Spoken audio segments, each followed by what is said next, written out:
Greetings, fellow tinkerers.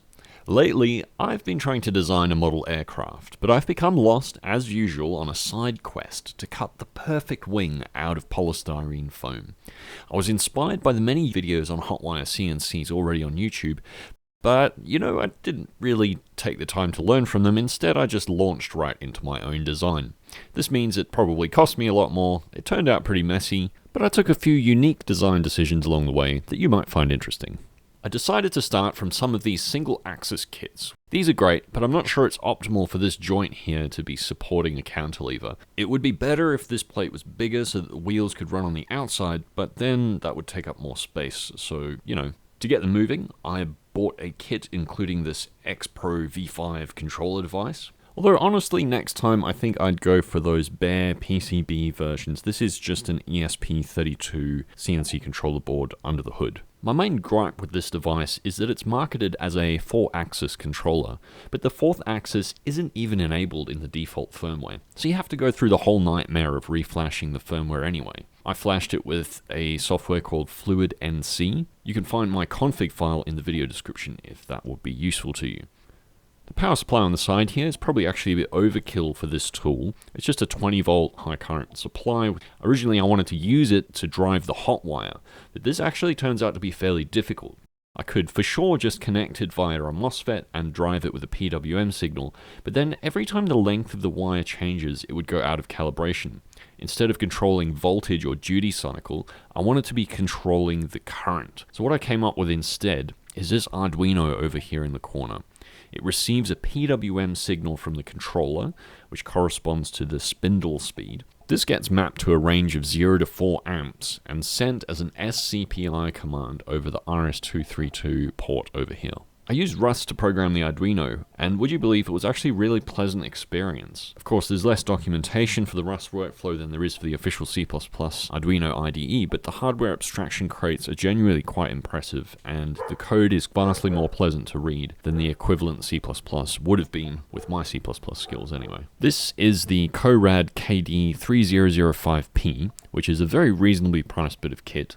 The display isn't great because it alternates between showing the set values for voltage and current and the actual output voltage and current. The adjustment knobs also aren't my favorite, and it lacks an enable-disable toggle on the front panel, but thankfully none of that matters when you're controlling it externally. Over here I have my wire tensioning device. Now you only actually need a small amount of extra length for most cuts, even if you go diagonal with the 2 control heads. So most other machines I've seen opt for a spring of some kind. I wanted a bit more range of motion so that I could actually adjust the distance between the axes without having to rewire the machine.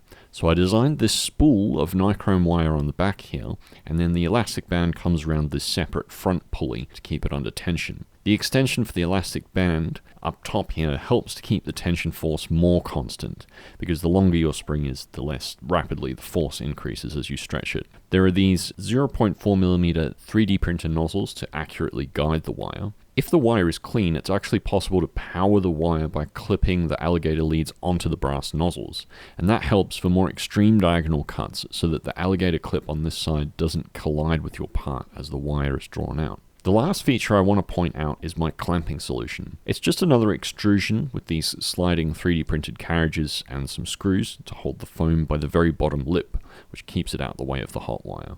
The central pedestal has some carpet tape on it. This tape is absolutely fantastic. It's the only stuff I've found that has excellent grip on the foam, but can be peeled away without pulling the surface of the foam away and ruining the tape.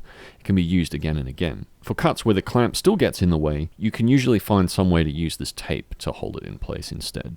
Now this project turned out to be pretty heavy on code, but I'm just going to do a quick skim over it because I don't expect many people will be keen on this workflow.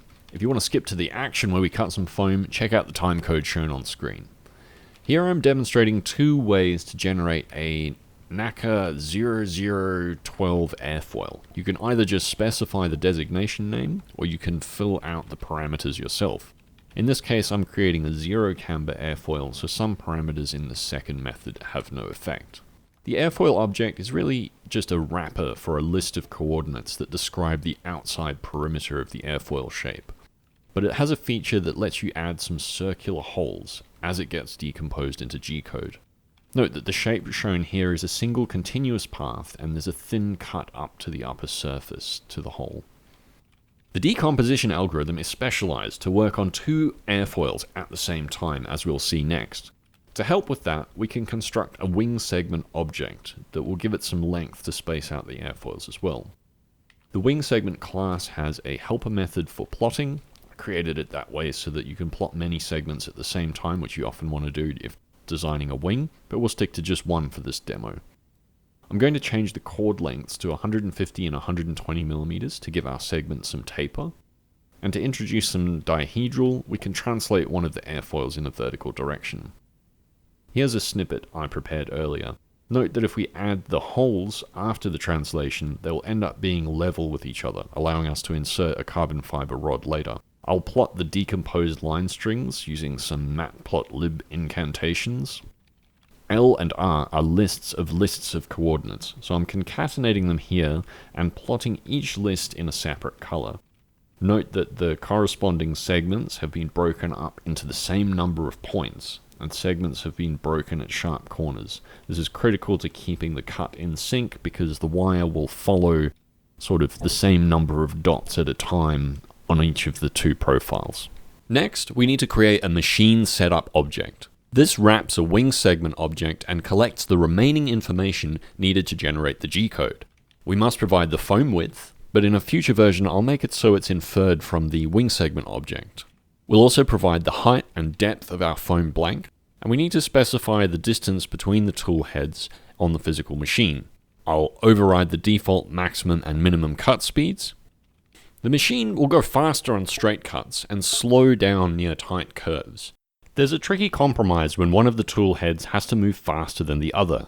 It becomes impossible to cut at a constant speed throughout the foam, and the best we can do is limit the maximum speed so that the wire doesn't push up against the foam and cause distortions. We also need to compensate for the fact that the tool head may need to move faster or slower than the wire is moving inside the foam. We can visualize the machine setup with the plot function, and I'm passing in here the starting state, where it's going to draw the tool heads. Whenever we start cutting with the machine, we'll start with the wire 30 millimeters up from the origin. Next, I'm adding a recentering step that repositions the wing segment nicely within the foam block. Now, the last issue to deal with is the width of the cut made by the wire. Although the wire is very thin, it melts quite a wide curve. So to compensate for that, we can pass in a custom decomposer object. This object is responsible for the synchronized decomposition of the airfoil outlines into G-code. Replacing the default decomposer allows us to specify a buffer or offset amount. And with that, the machine setup object is finally able to spit out some G-code. This could be written to a text file, and any popular G-code sender could do the job for you from there. And I recommend doing this if you're following along, but I enjoyed writing my own slightly crappy G-code sender, so I'll be demonstrating that here. First, I'll send the machine to the home position, and mark that as the new origin with the set position command. I'll travel 100 millimeters horizontally and 80 millimeters vertically. In goes my clamping tool. With a few quick travel moves to get the wire out of the way, we can get the foam into the clamp, and then position the wire at the front edge of the foam. I have this stick with a nice center mark on it, and that helps me position the foam right in the middle between the tool heads. Turn on that thing. I'm using the set position command again to tell the machine that it is 30 millimeters vertically above the origin. Finally, we can swap to absolute positioning mode and execute our G-code. Stick with me through the bad focus here. I promise some better footage and some ASMR foam cutting sounds in just a second.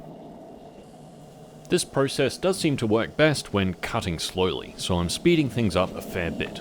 Most of the cut is at about 150 millimeters per minute, and the current is set to a constant 1.85 amps. The wire is approximately 17 ohms per meter, and if we assume the cut is about 1 millimeter wide, then that works out to be about 60 milliwatts per millimeter squared to melt the foam. Doesn't seem like a lot, but it works.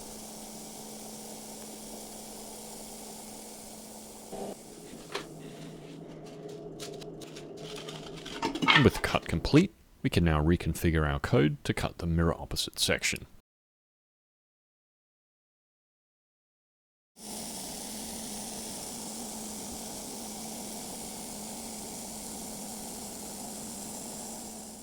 Pretty neat if I do say so myself. The 5mm carbon fiber rod fits snugly in the hole, and the seam matches nicely in the middle.